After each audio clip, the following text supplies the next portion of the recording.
Welcome to the Through the Lane podcast with the co-host Lane. Carmine is now in New York, so for the foreseeable future, he will not be with us. But it's been an eventful week. NBA free agency started. A lot of things have happened. We're going to start off with NBA free agency, talk about some trades that have happened, some massive things that have happened, and some funny things that have happened, and just some roster changing. Starting off, the Mavericks and the Pistons swapped Tim Hardaway Jr. for Quentin Grimes. The Pistons also signed Tobias Harris. Gets them some good, spacing, good forward, good, just a leader, veteran leader. And then they also get some more shooting with Tim Hardaway Jr., something they struggled bad with last year. They could not space the floor. Now you add Tim Hardaway Jr. and Tobias Harris, and you now have 10 times better spacing. Tim Hardaway Jr. can be a lights out shooter, or he can go hot and cold. And Tobias Harris is like just a solid 17 points per game. And just all-around solid player. And so I like that trade for him. Quentin Grimes, I don't know how he fits in the Mavericks. Now, they did do a trade later on, and I'll talk about, but I think he'd be a nice defensive piece. I think that's something they struggled with, kind of locking in on the perimeter defensively. And I think Quentin Grimes helps them out with that. Manuel quickly, we've already covered him. Yeah, this was a big trade. Now, the Hawks traded DeJounte Murray to the Pelicans for Dyson Daniels, E.J. Liddell, Larry Nance Jr., and 2 first-round picks. One of the 2025 one is the Lakers, so depending on how the Lakers do this upcoming season, it will affect the Hawks. I think this is a really good trade for the Pelicans because then now you have another star, so Zion is out, you can kind of keep going. Also kind of marks the end of Brandon Ingram's time. So, they're kind of bringing in some youth and athleticism, getting rid of Jonas Valanciunas, and looking at getting rid of Brandon Ingram. They still have another trade up their sleeve, so they'll probably bring in backfill the roster with the Brandon Ingram trade. The Hawks, Dyson Daniels, I think that's good. Cool piece to add. Your defensive piece, you can kind of sit beside Trae Young, kind of provide the defensive presence. Because that is what something Dyson Daniels is really good at and kind of facilitate. Larry Nance gets backfill in the rotation, bringing in size at the power forward. E.J. Liddell maybe plays. The 2027, the picks aren't going to be much unless the Lakers are terrible this year. So I feel like they could have gotten more, maybe another first out of it, especially with Mikal Bridges getting 5 first-round picks. An all-star getting 2 is kind of just insane. From that point on, Max Christie signed a 4-year extension, $32 million. I guess how the NBA looks now, that is just average. Not big on the Lakers. Chris Paul was waived by the Warriors and then signed a 1-year deal worth $11 million with the Spurs. And I really like that. They needed a better point guard, a facilitator. They couldn't get DeJounte Murray. He kind of can be a mentor for Stephon Castle. I think it's a great move. It kind of helps setting up Victor Wembanyama, veteran presence for a very young team, and can just be solid defensively. So I really like that move as well. Harden remaining with the Clippers. Kevin Love resigns. Kevin Love, how he has I think this would be Kevin Love's last contract with the team. Now, another move. The 76ers are a team that kind of redid their whole roster, and they're still working on it. They bring back, he played for them a few years ago, Andre Drummond. Let me look up what he put there. I think he played there. But they bring him back on a 2-year deal. $10 million plus contract. I think there's a player option in the second half of it. This is big because with Embiid's injury issues, yeah, he played there, and then he was traded to Brooklyn. Oh, that's crazy. Yeah, but he's traded to Brooklyn. He averaged 7 points, 9.3 rebounds. But he'll now be coming back in, kind of looking like a different man. A little bit older now, 31. I like this move. With Joel Embiid's health issues, he kind of just provides a very solid depth. Paul Reed was very undersized, and they kind of struggled at the center spot. Bringing in Andre Drummond in is a nice insurance policy just in case Embiid gets hurt, something like that. You can give Embiid his rest and moving forward. This is a crazy one. Kevin Porter Jr., a man that has been just convicted of like assaulting his ex-girlfriend, signed a 2-year deal with the Clippers. That's how you know they're getting desperate. It's fully guaranteed at the veterans minimum. We thought he'd never play basketball again. I can't believe he's going to make the roster. It's a 2-year deal. With everything that he's gone on with, that he's given another opportunity. You know, he had the incident with the Cavs, and the Cavs traded him to the Rockets, and then he beat his ex-girlfriend. Let me look it up, because I don't want to, do something like that. But he does all that stuff, and now he's kind of giving another chance. It's kind of crazy that they pick and choose who they want to give second or third chances to.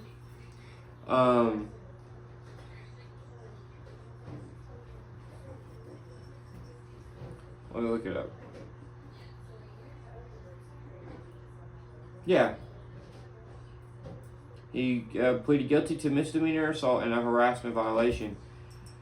And that's just crazy. He's still only 23. Brother's had an eventful time. I don't know if you can trust him. The fact that there's like recurring issues, kind of just major red flags. I mean, he missed out on a lot of money. Well, he's getting 16.9 from the Thunder because he got traded and cut. But, I mean, he looked like a future all-star, and now he kind of just thrown it away. Maybe he can, turn it back around. KCP signs with the Magic. Another team struggled badly with shooting in the playoffs. They get a 3-and-D type of player that can, provide some defense, some leadership, and shoot the ball out, shoot the lights out, shoot about 38% from the three. And they severely needed that. Franz Wagner could not hit a three. Paolo kind of can, but it's not his calling card. Neither of their guards are really known for hitting threes. They're more slashers. So now you get a guy that can knock down shots. And so, yeah. Also, talking about the 76ers revamp, Eric Gordon, they bring him in on a bench role. He'll kind of do what Kelly Oubre did, which they also brought Kelly Oubre back, where he kind of just start a few games, mainly come off the bench. I like it. He's still a very solid scorer to this day. But he's a nice veteran bench option to kind of solidify the bench. They kind of went through a lot last year. Jonas Valanciunas signed with the Wizards on a 3-year, $30 million deal, I believe. Yeah. It's kind of weird because they just drafted Alexander Sarr. I read something that they are doing this to kind of help Alexander Sarr develop properly and develop slowly, and not have to rush him. As you have and him to be a mentor to Alexander Sarr, kind of help him develop more of a three, and then just Jonas Valanciunas for a good part of his career was one of the better rebounders. So again, you just kind of him mentor Alexander Sarr. At first glance, I did not like this move, but reading that, I kind of like it as a team that has really nothing going for them. Bringing your cornerstones along properly, and putting the proper veterans in there to kind of help them grow is something that the team needs so bad to get something going, because they've been in purgatory for about a decade. They really had nothing going. So and then they torn it down. So I think that was a good smart move. Mason Plumlee signed with the Suns. They really needed a backup center that can really push Yusuf Nurkic to be a better player. And I think Mason Plumlee is that guy. The Mavs, they kind of redid their whole wing. They did not, bringing in Quentin Grimes, sending out T.J. Hardaway Jr. They kind of redone their whole wing position. They brought in Najee Marshall on a 3-year, $27 million deal. He's about a 10-point per game scorer, very good bench player off the rotation. He'll give you a very solid 8 players as a starter, or 8 points as a starter. He'll give you about 10 to 12 with solid defense. He's a good rebounder. And I like that move. It adds some more depth to a team that looked kind of light on it. Their bench was terrible. I mean, their bench was horrible. So now they're getting guys who aren't probably as explosive, won't pop off for like 30, but they'll give you a very solid outing game in and game out. So I like that move. Derrick Jones Jr., surprisingly, there's talks of the Mavericks wanting to bring him back. I guess they got outbidded by the Clippers, signed a 3-year, $30 million deal. I like this. The Clippers just lost Paul George to the 76ers, and we'll talk about that in a second, and what it makes the 76ers.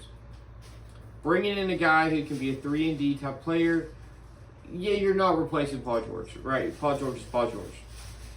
But he can fill a role as they try to figure out what to do from there. They're giving other guys bigger moves. The Clippers are also looking to trade Russell Wilson, which kind of surprises me, as Russell Wilson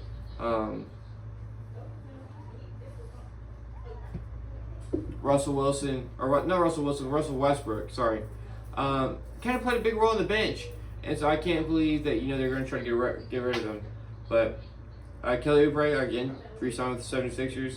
The Thunder signed some big extensions to Isaiah Joe and Aaron Wiggins, solidifying the bench. They also signed Isaiah Hartenstein. They needed some size. They needed some veteran presence. He's still only 26. Been in the league for a while. He was really good with the Nuggets. And then just kind of has moved forward, going team to team and progressing. And so I really like that move for the Thunder. You get some depth. Bismack Biyombo is limited. Now, I think you still bring back Bismack Biyombo and you have him as your third center. But I think Isaiah Hartenstein as your secondary center was a really good move. It hurts the Knicks because really they're looking to trade Mitchell Robinson. So at least you Jericho Sims. He's not a starting center. He's a fringe rotation player.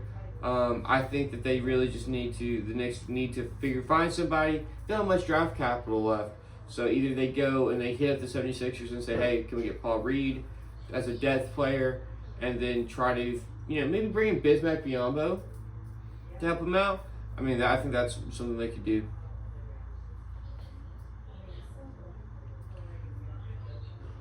Tyrese Maxey signed a humongous extension. The 76ers have been doling out money. They signed Paul George to a 4-year, $212 million deal. They signed Tyrese Maxey to a 5-year, $204 million deal. And, making a lot of moves. I think the 76ers, and we'll talk about them in a second, are going to be real contenders. Then, as well as the Celtics, pretty much locked up everybody on that starting lineup. But interesting news came out. They are up for sale, which is funny. So I think the ownership group says, we can't pay this. We'll try to get someone to buy the team that can pay this bill, because they're worth a lot of money, but I don't think they're good. The luxury tax bills could be like $700 million. The Warriors were doing $265 million deals. Cats don't leave me alone.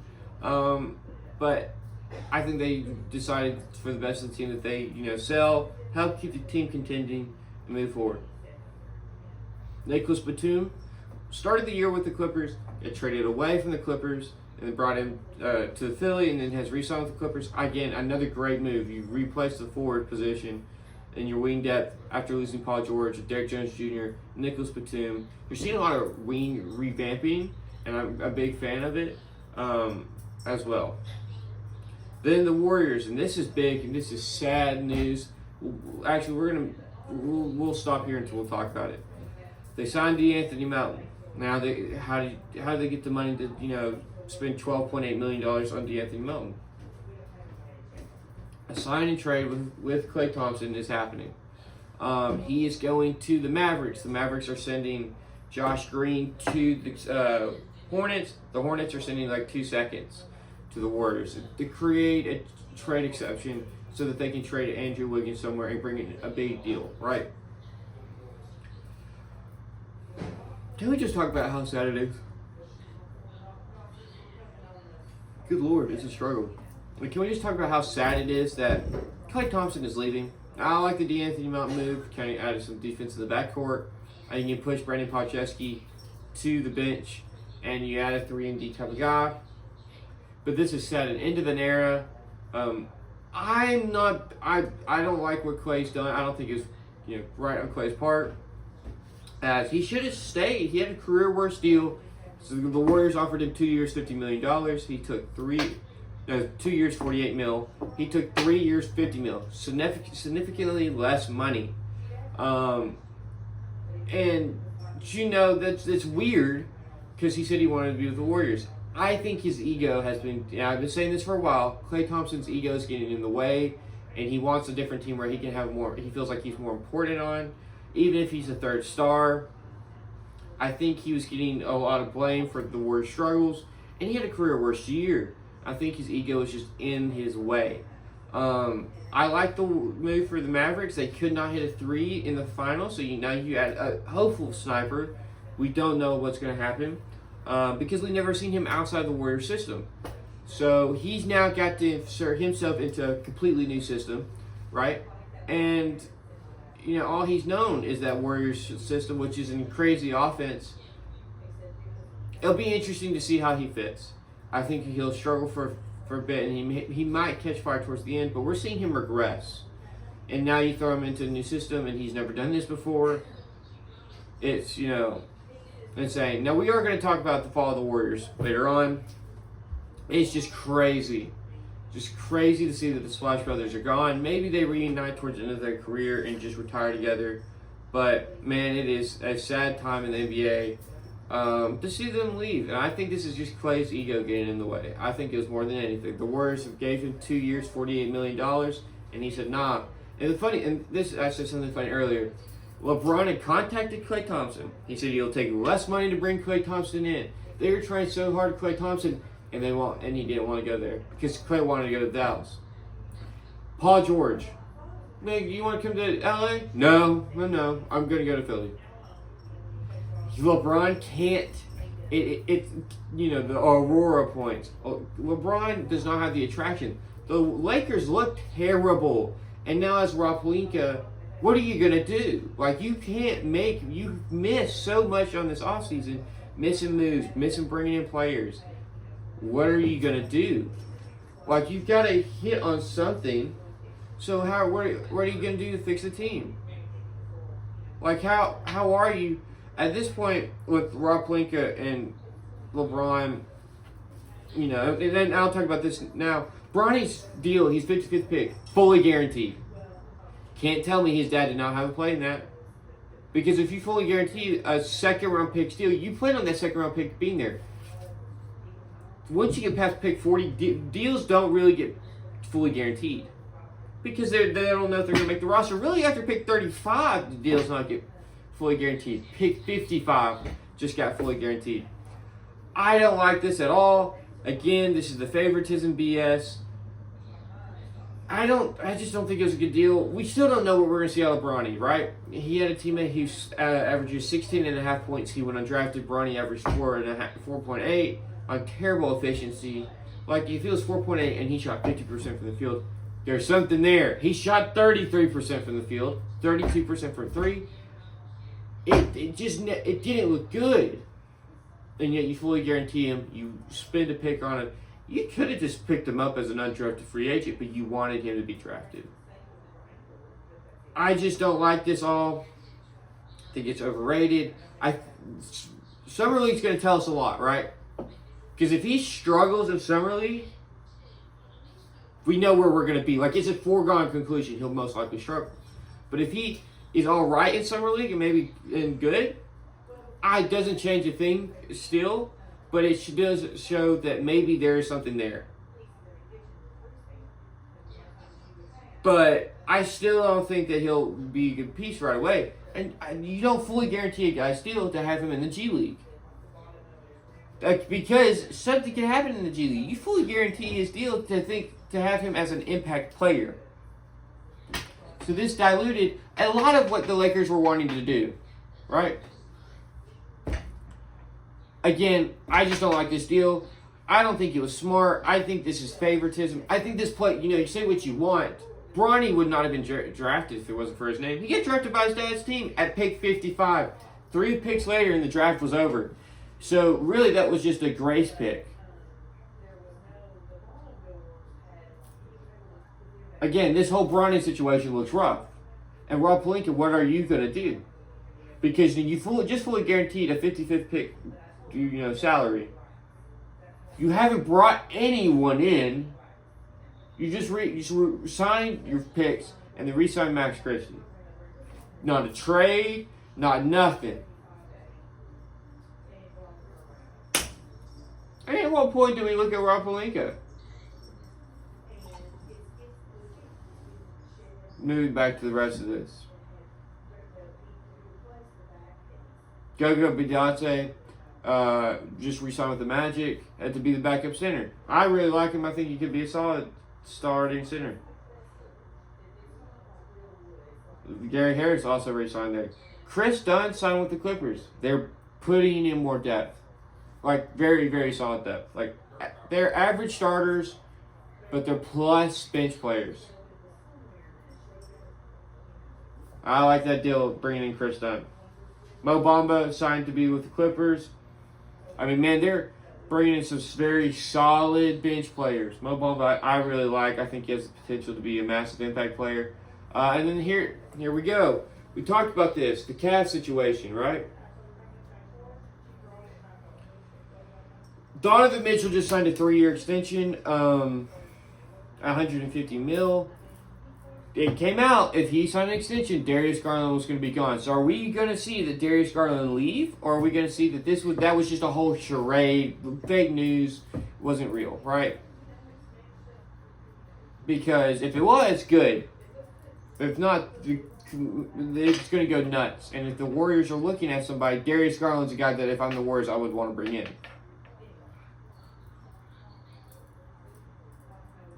But, again, I think I like the deal for the Cavs. Donovan Mitchell is your number one. He's a killer. If he's healthy, maybe we have a series against the Celtics. But now you just need you need to figure out your front court. I'm not a big fan of Jarrett Allen at the starting center with Evan Mobley. I think Evan Mobley's better at the 5. And I think it adds some spacing. You're playing Eastern Conference teams that can space you out, and Jarrett Allen struggles. And then they kind of just condense the offense down, and there's no spacing. Jarrett Allen has to play in the paint. And it just doesn't look good. Moving on, James Wiseman signed. Oh, this is breaking news. James Wiseman signed a 2-year contract with the Pacers. And we're going to talk about him in the fall of the Warriors. I like this move for the Pacers.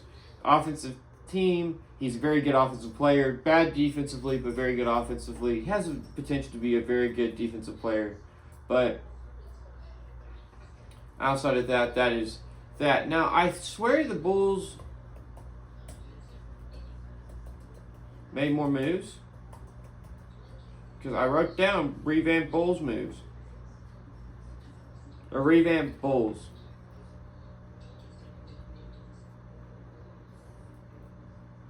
Apparently not. Oh, yeah, they let go of Andre Drummond. They let go of all their bench pieces. I don't know why I put that there. I think that was a late night ad, and I wasn't thinking straight, to be completely honest with you.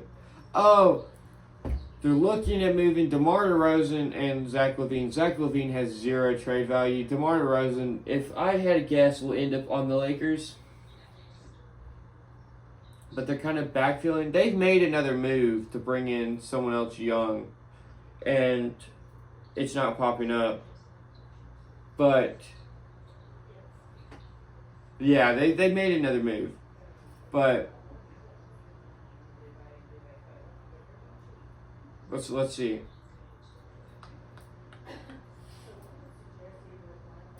Yeah, they're looking to trade Lonzo Ball. They just re-signed Patrick Williams. They're looking to trade Lonzo Ball and DeMar DeRozan and Zach LaVine.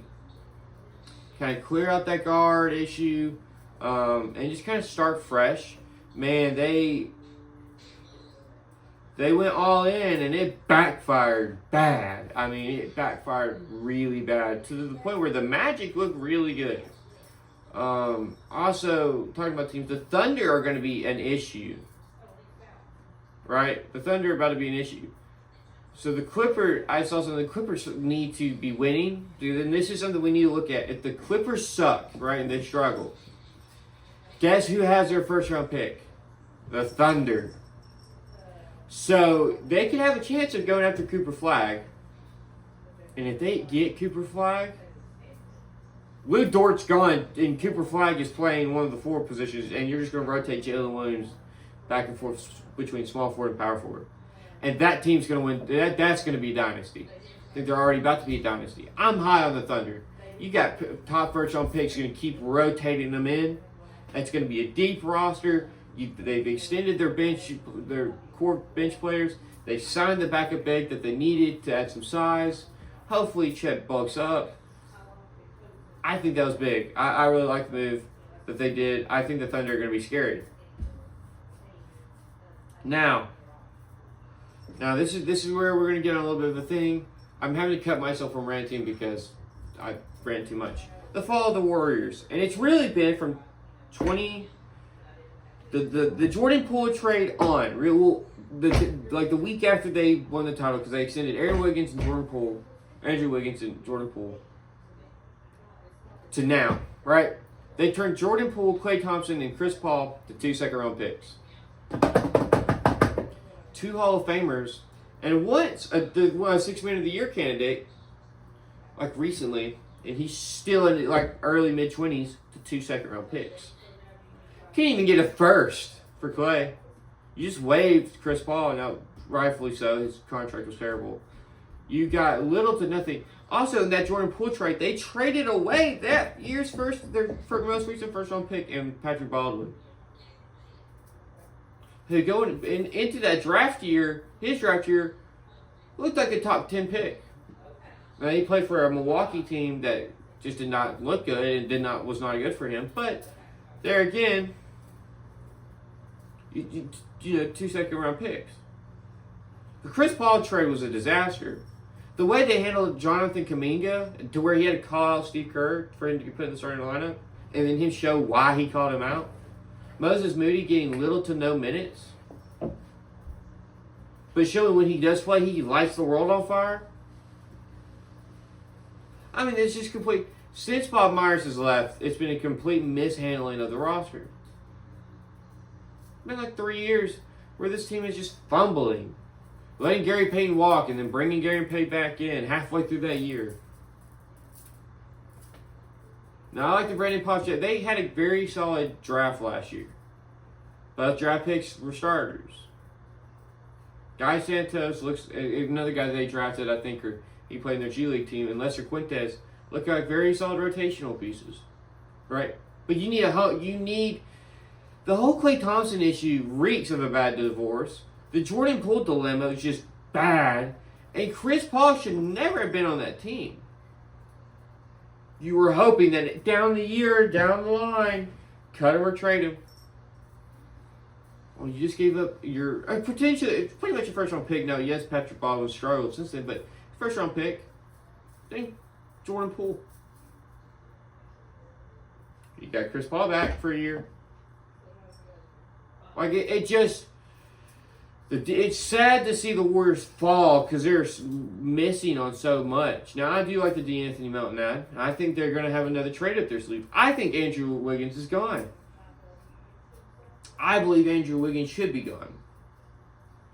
Jonathan Kuminga is your future. Brandon Popjeski is your future. Right? They didn't even try to acquire a first-round pick for this year's draft. So, Moses Moody is going to step into the role. He's going to be your backup point guard. Let's look at the Warriors roster. Because I don't see anything good.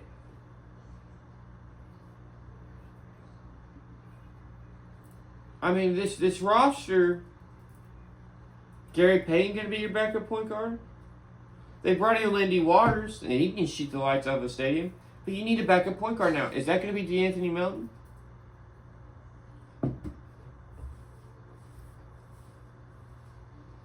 It just does not look good. It just does not look good at all. Andrew Wiggins has got to go.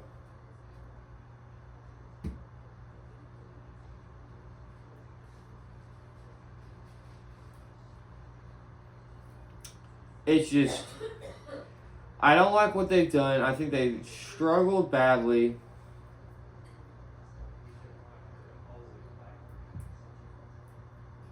I'm looking at held draft picks. The guys are just holding. You know, they have Guy Santos. And it's just a team that struggles. It's sad to watch them fall. They should have done better to help Klay Thompson. Now, yes, Klay Thompson, it's his ego, I believe. But you should have doled out all the money for him. Now, yes, you paid him for what he's done, but you got to keep that trio together. Klay Thompson's entering uncharted territory, but so is Steph and Draymond. Now, credit, Steph played before Klay got there, but that was in the 2000s. We're in 2024. Draymond and Klay came like at the same time. I think Draymond came a year after Klay. So again, Draymond's never done it without Klay. Now, yes, they had those 2 years, but now, like, you know he's not going to be there. You're going to have to develop it. Like, you know, beforehand, there's like, well, we're going to leave the hole for Klay. Kind of just leave this room. Now you can't leave the room for Klay. And you got no depth. None. No backup big. Nothing. I mean, right now, it looks like they are one of the losers outside of the Lakers of this offseason. They brought in DeAnthony Melton.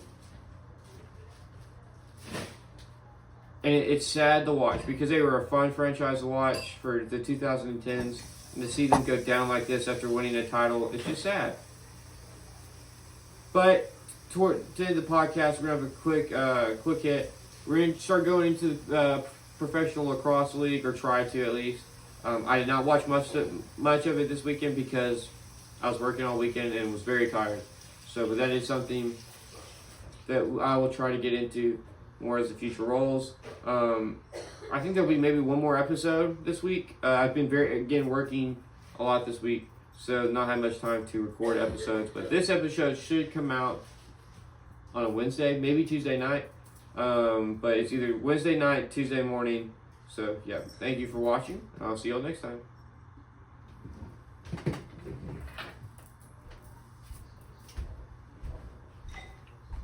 Man, y'all are just...